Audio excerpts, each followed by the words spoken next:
Bom, chegamos ao artigo 19 do decreto 10.024, da norma, e estamos agora diante da responsabilidade, das atribuições de você, licitante. Você quer participar da licitação, você quer vender para o governo, você está com preço legal, é um mercado que se abriu, ou você já tem a experiência, o que você tem que fazer, né?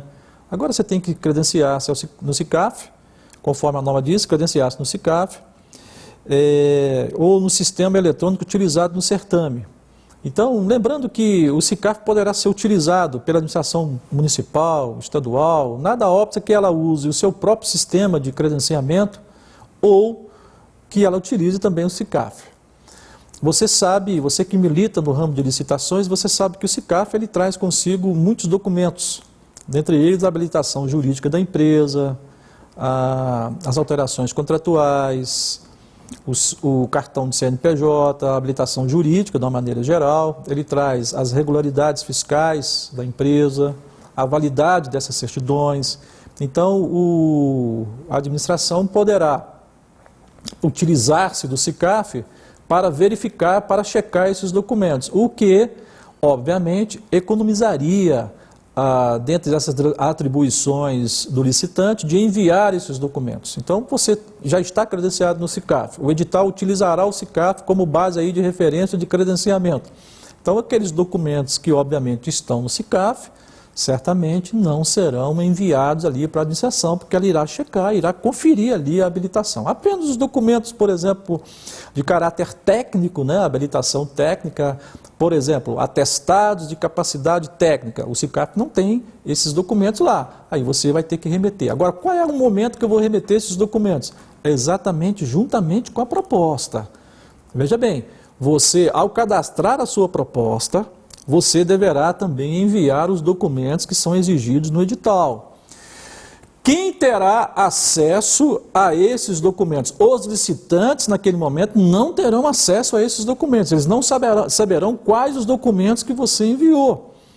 Por quê? Porque só se tornará público após a fase de lances, em que você foi declarado vencedor, e aí então, classificada a sua proposta, tida como vencedora, vai-se então fazer uma análise da sua documentação. Aí vai se abrir aqueles documentos que você enviou, e esses documentos então tornarão públicos para os demais licitantes. Aí vem um detalhe muito interessante.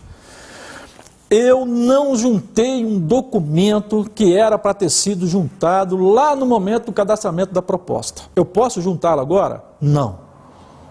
Você não pode juntar agora. Eu lamento te dizer que você será inabilitado, porque você não poderá juntar esse documento. Trata-se aí, no caso, nesse sentido, de você juntar um documento novo. Um documento que deveria ter sido juntado naquela oportunidade e que você, por uma omissão, por algum descuido, você não juntou naquele momento.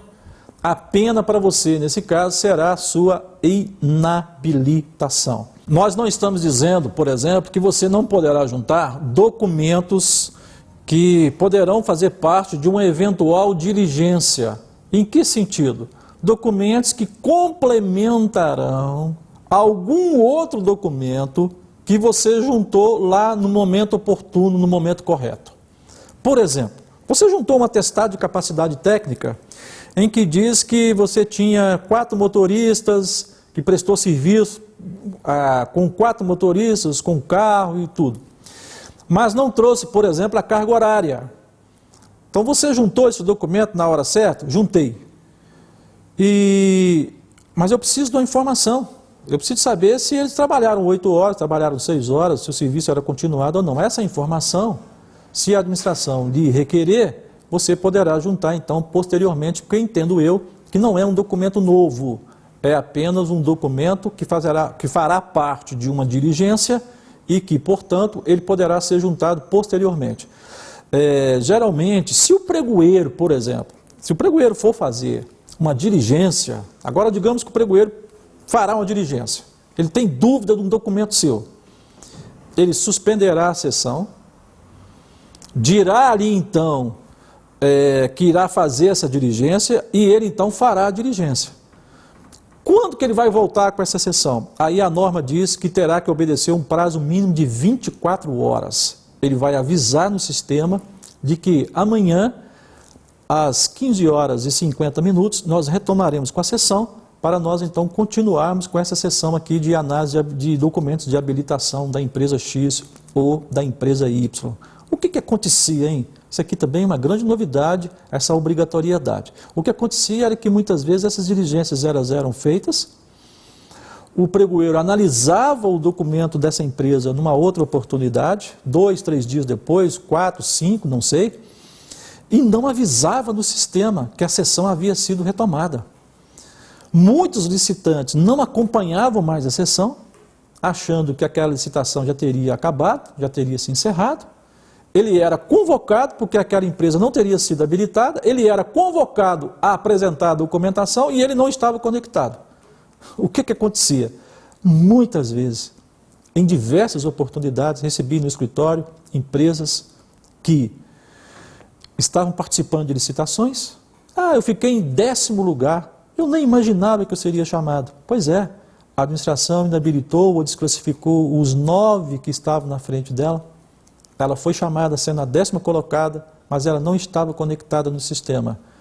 Ela não ganhou a licitação, obviamente, porque não atendeu ao chamado, mas lá no edital geralmente trazia uma norma que ele era obrigado a acompanhar a sessão, não apresentou o documento, não atendeu ao chamado e lhe sobrou um processo administrativo sancionatório, até por determinação do próprio Tribunal de Contas da União, que passou a verificar que não eram poucas as empresas que não acompanhavam as sessões. Mas, ao mesmo tempo, as empresas alegavam que não existia norma que obrigasse o pregoeiro a dizer qual era o momento, em que momento, que dia, que hora que iria ser aberta a retomada dessa sessão.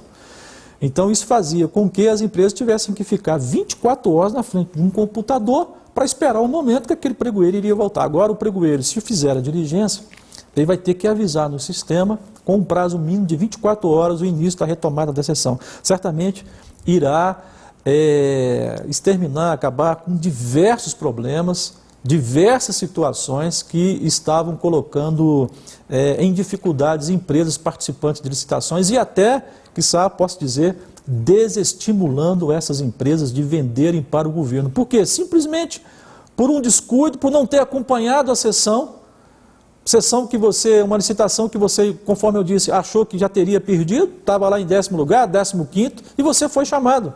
Simplesmente por não ter acompanhado isso, empresas serem punidas, e isso poderia, então, no caso, desestimular empresas de participarem das licitações.